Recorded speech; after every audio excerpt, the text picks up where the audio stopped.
Hey, legal pagers. This week's episode number 3 is all about shifting mindset strategies for small business owners. I've enlisted the help of my friend Dondrea Owens. Dondrea is a CPA and the Chief Financial Officer at the Creative CFO. Her core mission is to educate and empower women to confidently make financial decisions in their businesses. Before launching the Creative CFO, Dondrea worked in public accounting by day and ran her graphic design business, Jenkins Rose, by night. She lives in Georgia with her husband, John, and spends her time raising their 2 young children and reading romance novels. Okay, biz owners, it's time to get a handle on your negative money mindsets and shift them into more positive money mindset strategies so you can have a better grasp on your business funds. Let's grow your business and save for the future. You're listening to the Legal Paige podcast, where we chat about life and business with a legal twist. I'm Paige, attorney and photographer helping online businesses and creatives tackle their business dreams without breaking out in hives. No more legal mumbo jumbo. This podcast features simple, bite-sized advice that'll have you legally legit in no time. Are you ready? Let's get started.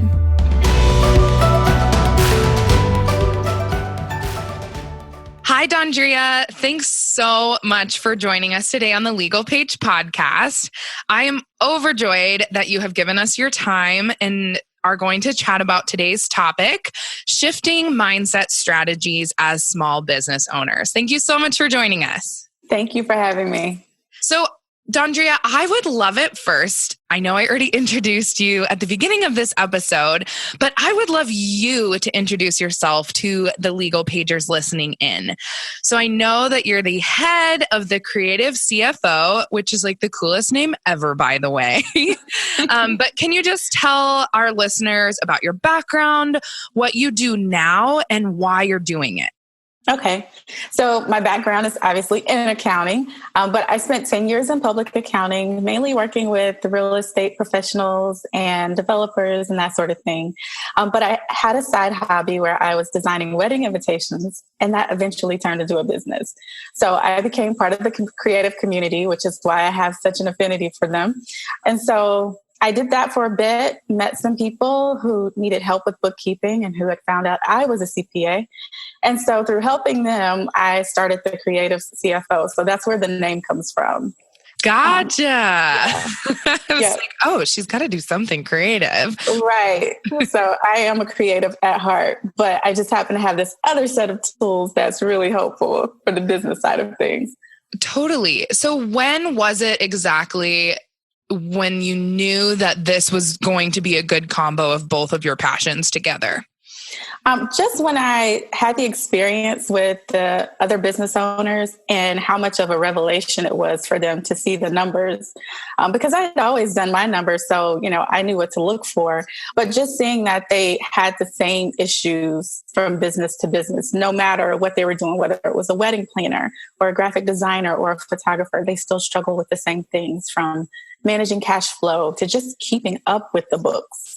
So when you're so busy doing that thing you're good at, it's kind of hard to stop and sit down and pause to do the books. Yeah, definitely. And the one thing I've noticed too with creatives is we have a hard time going out and talking to just a CPA at a brick and mortar down the street or a lawyer professional that our friend recommended in town. It's terrifying for us. Have you kind of noticed that when you've started online CPA business? Mm-hmm. There's a barrier because most of us don't we don't know what you do. So we spend a lot of time making you explain what that thing is. So I think my clients get to bypass that with me because I already know. So there's a level of comfort that is there from the start. Yes, I have that as well. So all of my clients are like, oh, she's an attorney that knows what I do and how to run an online business and knows what doing Instagram every day is. Right. it's nice to definitely break down those barriers before you even have them on as a client. So I love your background. So interesting and very, very helpful to creative entrepreneurs nowadays. So I'm just going to jump into it because we like to have bite-sized topics and teachings on the Legal Paige podcast. So I want to just start right in. It's time to talk about shifting our mindsets as entrepreneurs. So we make all kinds of money mistakes and have issues organizing our business finances. You just talked about that. Yeah. It's honestly just a reality, I think, for any business owner. But because a lot of us are solo business owners with no extra help, we do it a little bit more than if we had an accounting department and a human resources department, which we don't have. We are our own departments. So with that struggle with managing our money and trying to figure out the correct way to do it, I find that it's really difficult for business owners online because they constantly research things and they just don't know the right way to do it for their business. And so, it's like our colleagues are telling us one thing, our parents who have ran their finances a certain way through their entire life and have given that blessing onto us on how they do things are telling us the right way to do it. Our past bosses are telling us the right way to do it. And then, like I said, social media, online blogs are telling us a certain way to do it. I kind of want you to just start out with an introduction on money mindset for small business owners, because that is the problem, is I think people get bogged down on everything that they are consuming in their everyday life and online and in their personal life with money. Yeah. And I agree with you. There's so much information out there, but you don't need all of it, and you can get stuck in the rabbit hole of, chasing after answer. But really, there's just a few key things that you need to look at. But let's start with the mindset piece. So I have a lot of people say, well, what is all of this talk about money mindset anyway? And it kind of can sound woo-woo to some people, but mindset is just your attitude about money. It's about making money. It's about the way you spend. It's just, what are the thoughts that come to mind for you when you think about that? And so some people say, well, there's some positive mindset and there's some negative mindsets, and there are. But any negative mindset can be reshaped and reframed. You just need to get to the root of whatever is causing that limiting belief. Okay, so if, say, you were struggling with so many different negative beliefs on a money mindset, how would you suggest that a small business owner starts shifting to a more positive mindset? Like, do they need to write down all of the positives and negatives? How would you suggest they start? I say start one at a time.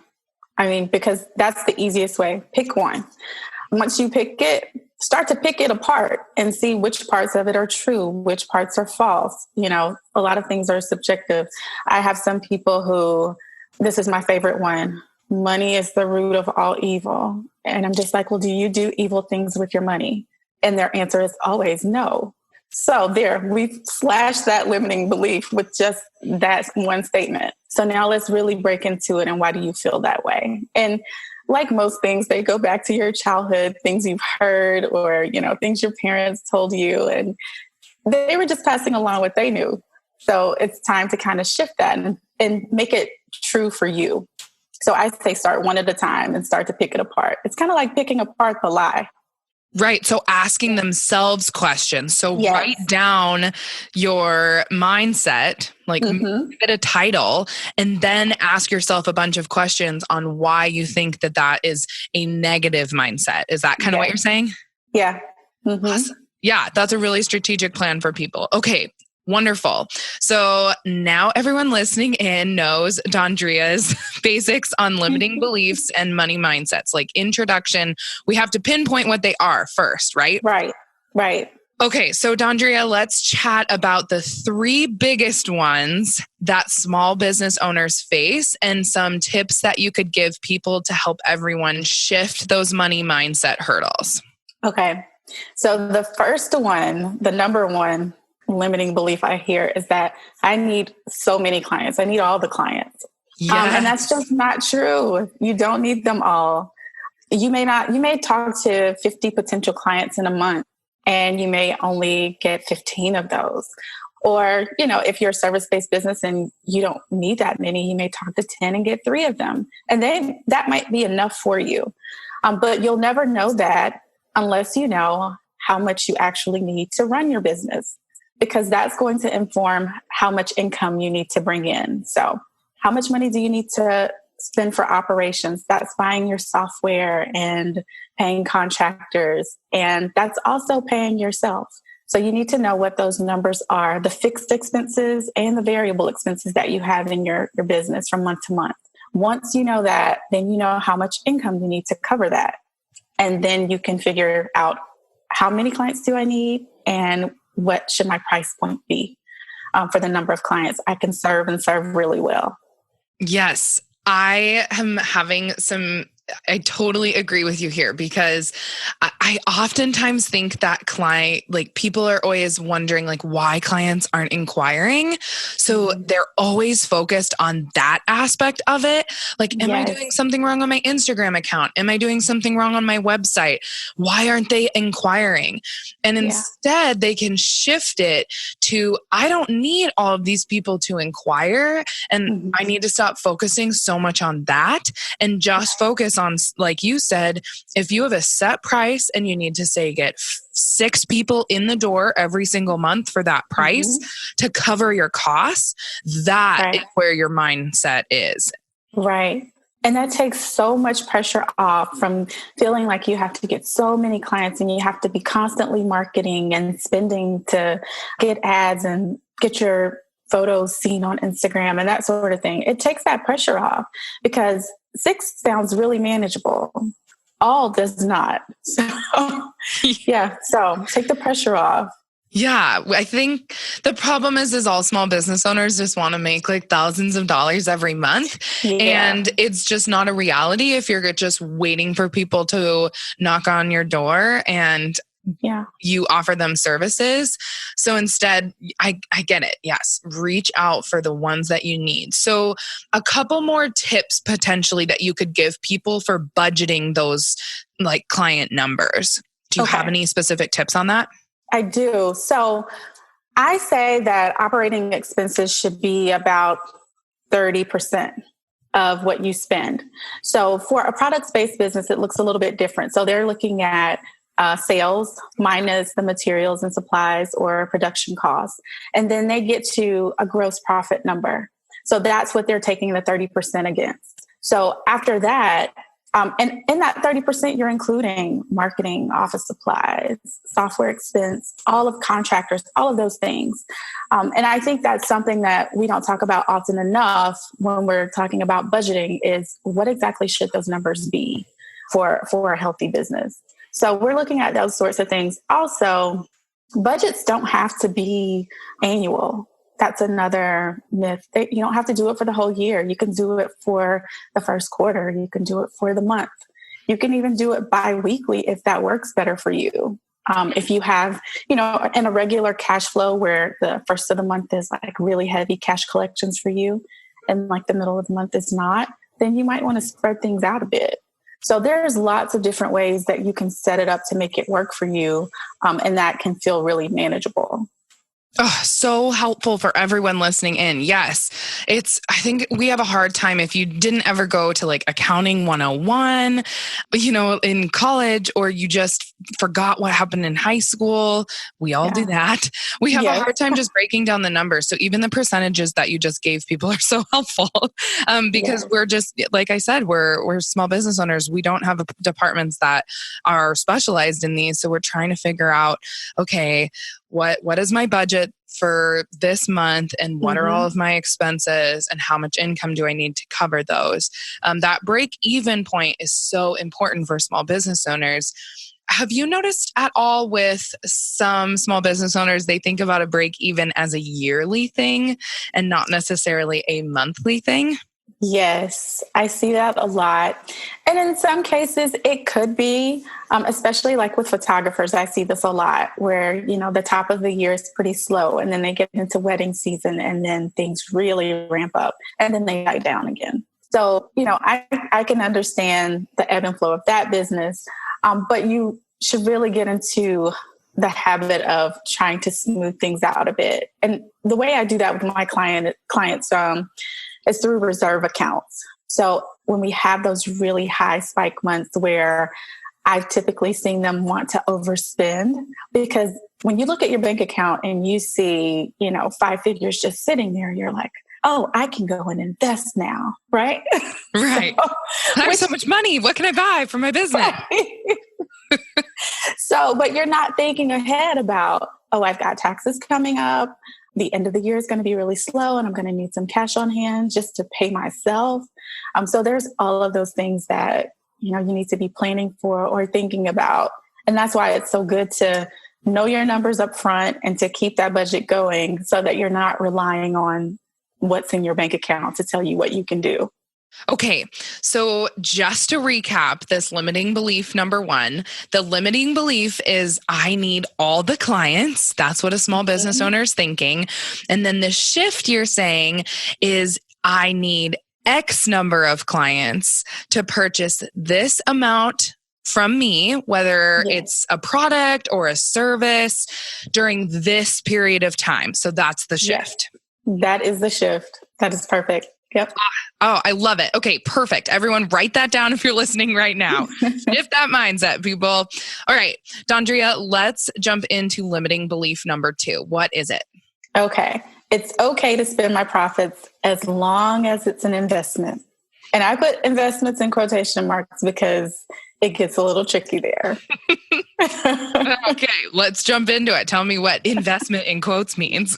Okay, so investments are things like coaching or attending a conference. They are things that might produce a return for us given the right circumstances. And I always say, given the right circumstances, because there's no guarantee. Some people look at investments as Facebook consulting or Facebook manager, and then they start to run ads to try to sell a product. But at the end of the day, it's an expense, not a real investment. That's not what accountants call an investment. Okay, this is good because I go to creative conferences all the time and tell them what I do, or they know who the legal page is. They're like, oh my gosh, this is such a good investment and write off at the end of the year for my business. And I wanted to tell people here, I am going to link Dondrea's really awesome blog post that I researched this week when I was just looking over her website, and she has some really good, insightful, helpful tips on just decreasing your expenses for creative conferences. Yes. So we won't get into that on the show, but I wanted to tell people your blogs are on point and so helpful. Well, thank you. Because we do, everyone's like, oh, I can just write that off. Okay, so what, Dondrea, is that difference between that expense versus an investment? Okay. The main thing is that you plan for it. That is the main thing, that you plan for it and that you can afford it. So if you know at the top of the year, you want to attend a conference, mid-year, end of the year, whenever, start saving for it ahead of time. Map out that budget of what it looks like to attend. So how much is the conference fee? Do you have to pay for lodging? What about travel? And not just travel, on the plane or train to get there. Once you're there, Uber. Going to add to your expenses. Do you have to pay for meals? I'm sure you're going to want to buy a trinket or so, a few things. Factor all of that in and just make sure you're fully aware of the cost before you go and that there are no surprises on the back end. Okay, so people go to conferences. I guess we'll just stay on this conference topic for a while because it is kind of this bigger investment that lots of creatives put towards their business when they're first starting out, right? They think they're going to gain a lot of insight from these conferences. I love conferences personally, and I think they're incredibly helpful. It does take a while to implement the things you learned at the conference to have some ROI back on your business. Right. So how can they not overspend? I see all the time that people don't actually list out all of those things, or Dondrea, at the end of the conference, then put here was your budget. What did you actually spend? How can people do that more easily? How can they not overspend? What tips do you have there? Okay. So I use an Excel spreadsheet. and build it all out. And then while my clients are out away at the conference, they're keeping track of their receipts. So that makes it a little bit easier to tally up things at the end, I think, for them. Also, with planning ahead, you already have the cash. So it's not like they're swiping a credit card and racking up charges, because there's a difference in paying cash and just swipe. You kind of lose track with the swipe. I think that's the intention with it, actually. But so we've got that. And then with planning to go to a conference, I use the same guidelines, the percentage. So we're looking at 5 to 10% of that gross profit number. So if that conference is outside of that, then you've got to have a really good take on, can I cut back in some other areas so I can spend more here? Am I willing to cut into my own pay to go? It's those sort of trade-off questions that start to come into play. Okay, perfect. Again, percentages. I think people really like this. Mm-hmm. They need some hard lines in the sand. So you're saying, think about your overall profit for the year. Mm-hmm. So forward think to 2020 right now. What conferences do you want to attend? Mm-hmm. And you're saying limit it to about 5 to 10% for investing back in education for yourself? Yes. Okay. And then if it's over that 5 to 10%, you're telling people you are going to have to think hard if it's worth it. And if it is, you need to cut back on paying yourself and figure out how you can budget that this year. Right. Okay. And if, like I said, if you have enough time before the conference, start saving now. Start putting a couple $100s a month away so that it takes the burn off from that expense, because conferences are not cheap to attend. Yeah, definitely not. We've got 10 months left in the year. If you save $200, you guys, you would be at $2,000 by the end of the year. Yeah. So you would have that much money to put towards education for 2020. So that is what Dondrea is telling you to do, and you should definitely do it. And I love that you have a good mindset on credit versus profits that you already have in liquid form in your bank account. Yes. How would you suggest that people utilize what's liquid versus credit towards any type of, these are more wants, right? This is, I want to do this versus I need this in my business. So how would you suggest people do that with credit versus liquid assets? I tell my clients who are looking at using credit to only do it for, my number one thing is do it when Oprah calls. Have it available for when she calls. Like if you use credit now and that huge opportunity comes up for you and you're not able to tap a line of credit to have this large production, so that you can sell all of your products at this really awesome event, that's going to really hurt. So if what you're wanting to use credit for now would get in the way of that, it's a no. And let's look at some other options. I am super conservative when it comes to business debt, but I do let my clients make the decision on their own, but I give them the naked truth. This is what could happen. And they listen, which is really awesome, because we also do things like looking at their cash flow for 4 months out. And I love it when my clients come to me before and they say, hey, I'm thinking about doing XYZ.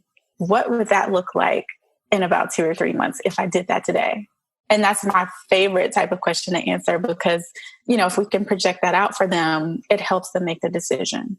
Yes. Yeah. Oh my gosh. I love it when people bring Oprah into anything because we all love her. Right? So this is perfect.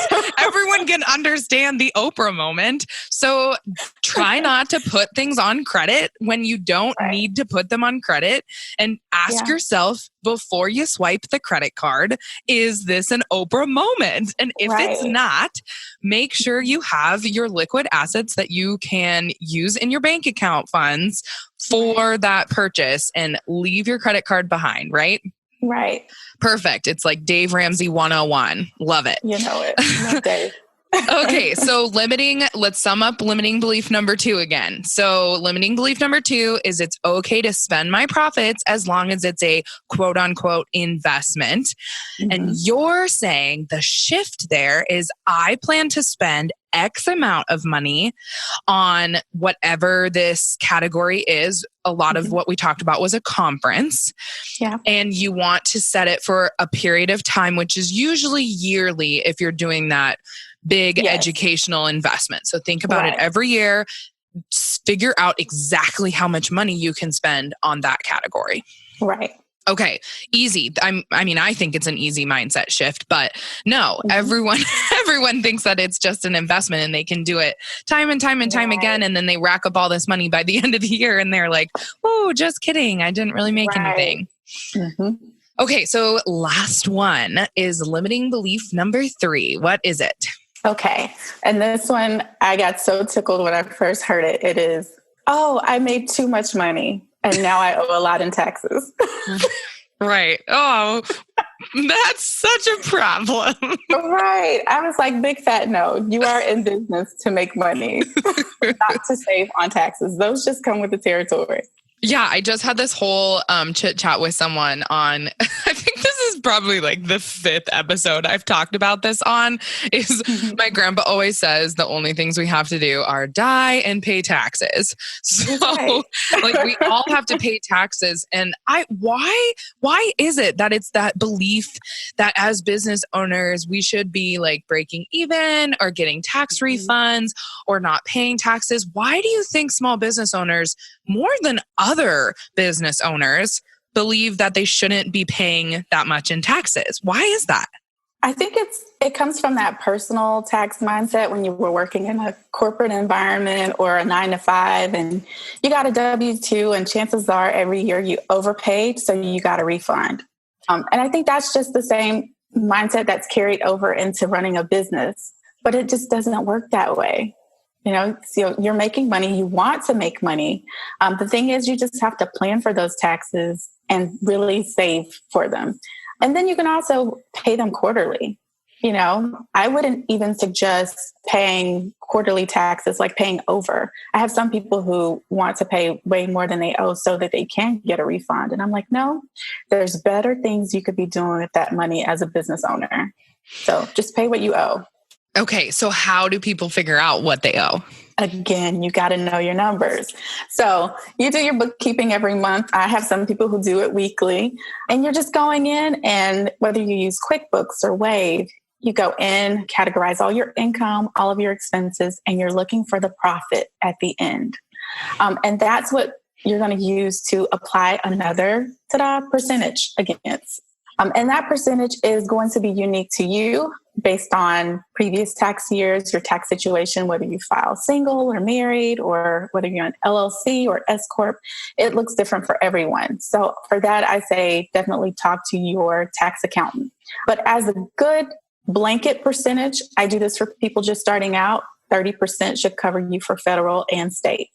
Perfect. We are on the same train of thought here because I was going to say, what's the percentage? I always say 32. So I'm glad that we both agree that 30% is a good amount. And it's also, I just tell people if you're not like paying quarterly and you just need to like put amounts in savings every single month, that 30% is a really good percentage because then, you know, we're kind of going back to limiting belief number 2. Like if your tax liability isn't that much at the end of the year with this pot of 30% that you have, then you can invest that. You can actually invest that back into your business. Right. Or you can pay yourself a really nice bonus. Yes. That's always an option too, but it's yours at that point. Perfect. So you're even saying, peeps, think about that as your tax refund. You can refund yourself. Yes. And I always say too, you know, it might be a good, like operating expenses or different business expenses we have. Yeah, they might be really good write-offs, but $1,000 write-off to save on taxes. Let's just say if we were using the 30%, that's what, $333. You could have the other in your pocket. Right. So you really don't need to spend $1,000 just to save $333. Don't do that. Ah, love it. Love it, love it, love it. And people, if you are wondering what Dondrea is talking about, that is why you're going to go to contact her and she will help you with all of your bookkeeping and figuring out how you can shift that belief that you made too much money and now you have so many taxes.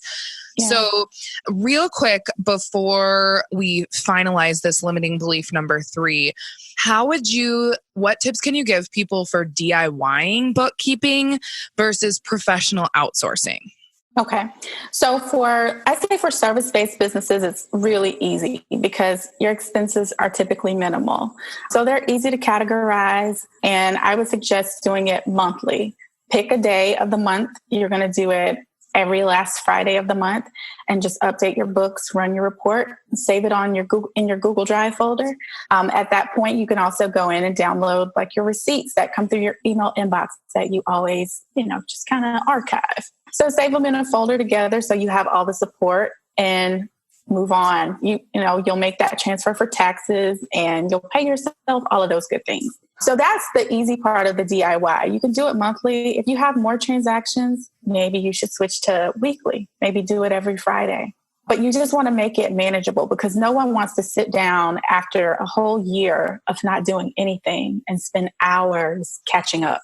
That just does not feel good or manageable. And it doesn't work. It just ends up not working. Like things fall through the cracks. That's what I tell my clients all the time. So ultimately, it's kind of, again, let's draw a line here. Like if they don't have the time to do it on the last Friday of every month or the last Friday of every week, and they're just too busy, you're saying that's when, or it's getting a little more complicated, right? Like your expenses are getting more complicated, income's coming in from various funnels. That's when you would look into professional outsourcing. Yes. If you find that you're just not keeping up with it and you're experiencing more guilt than help from trying to do your own books, it's time to hand it off to someone you trust. And I always say the 2 professionals that you need are a money person and a legal person. Thanks. Right. Let me just toss my hair right here. Yeah, no, you guys need both of us. We're just kidding. Right. Yeah. No, it's just so funny. So I saw a commercial and they were just saying like, something's just okay. It was like the car service guy. This might be a T-Mobile commercial. I can't remember, but it was saying like, okay is not okay. But these are the 2 areas where okay is not okay. You don't need just an okay accountant or an okay attorney.